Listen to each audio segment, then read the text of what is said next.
एक बार की बात है। एक गांव में कमलाबाई नाम की एक बूढ़ी औरत रहती थी। उसके पास बहुत सारा पैसा होते हुए भी वो किसी की मदद नहीं करती थी। उसके कंजूस होने की वजह से सब उसकी उपेक्षा करते थे। कमलाबाई उसके पास जितना भी पैसा और सोना था, उसे एक बर्तन में रखकर अपने घर के बीच में गाड़ रखा था। वो उस पर एक पुरानी चटाई बिछाकर सोती थी। एक दिन एक साधु गांव में आया। कमलाबाई के बारे में कुछ ना जानते हुए वो उसके घर के सामने एक पेड़ के नीचे बैठ गया। साधु को देखा तो कमलाबाई ने सोचा कि वो उसके घर उसे लूटने आया है, तो उसने उठाया एक बड़ा सा डंडा और उसके सर पे दे मारा। अरे बदमाश, अभी भी मेरे पेड़ के नीचे बैठेगा? तेरी ऐसी हिम्मत! तुरंत वो साधु उठा और अपनी चीजें लेकर भाग गया।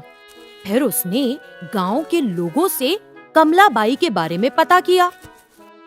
वो कमलाबाई, वो तो बहुत कंजूस है, किसी की मदद नहीं करती।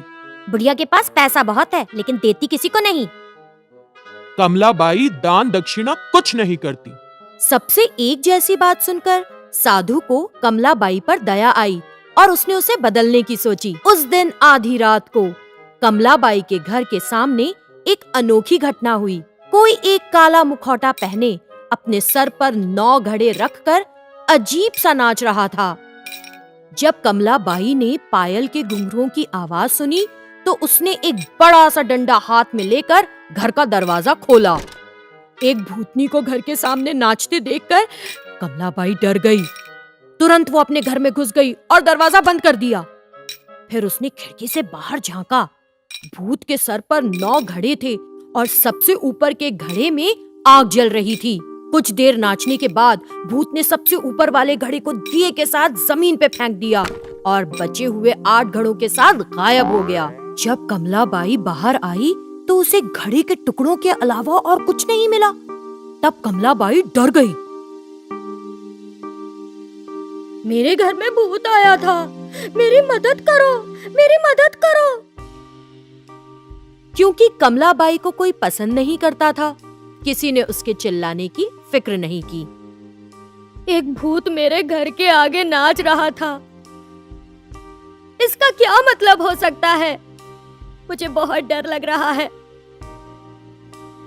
लेकिन किसी ने उसकी बातों पर ध्यान नहीं दिया, बल्कि उसकी तरफ देखा भी नहीं।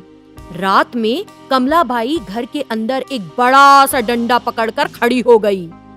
आधी रात होते ही उसने फिर से घुंघरुओं की आवाज सुनी।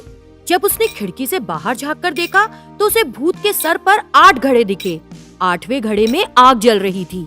कुछ समय नाचने के बाद भूतनी ने सबसे ऊपर का घड़ा फेंक दिया और बचे 7 घड़ों के साथ गायब हो गई। हर दिन भूतनी आधी रात आती, कुछ देर नाचती रहती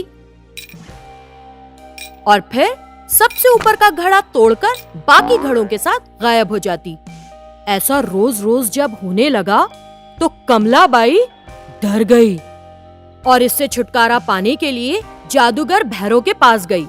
हर रात एक भूत आकर मेरे घर के सामने नाच रहा है, मुझे उससे बचाइए। तुम जैसी कंजूस औरत की मदद कभी नहीं।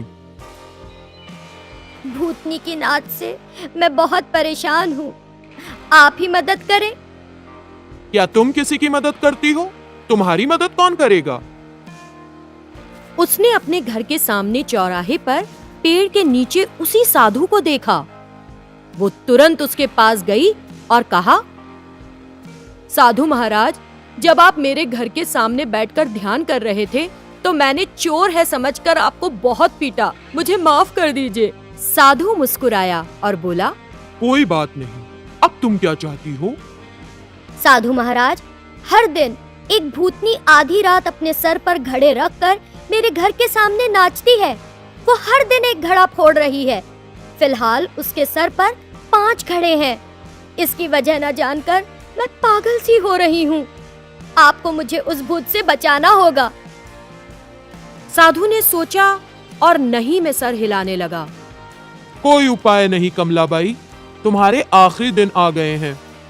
ऐसा इसलिए क्योंकि भूतों का सरदार उन्हें छोड़कर कहीं चला गया है। इस वजह से सारे भूत निसहाय हो गए हैं। समूह छोड़ते वक्त भूतों के सरदार ने उनसे कहा कि तुम उनकी सरदार बनने योग्य हो, इसलिए वो भूत तुमको अपने साथ ले जाने की कोशिश में हैं। अगर तुम बहुत समय जीवित रही तो ये कैसे मुमकिन होगा? इसीलिए वो अलग अलग तरीकों से तुम्हें ले जाने का प्रयास कर रहे हैं। जैसे ही बचे हुए 5 घड़े फूट जाएंगे, तुम मर जाओगी। हे ईश्वर, आपको मुझे उनसे बचाना होगा। मैं अपनी सारी जमा पूंजी आपको दे दूंगी, कृपया कुछ कीजिए। ठीक है, आज से तुम श्रद्धा पूर्वक धर्म, पूजा, दान, सहायता और दूसरी अच्छी चीजें करना शुरू करो। बाकी मैं देखता हूँ। उस दिन से कमलाबाई ने दान देने का निश्चय किया। जब वो लोगों को दान देने पहुंची तो किसी ने उससे कुछ नहीं लिया। लोग उससे दूर जाने लगे।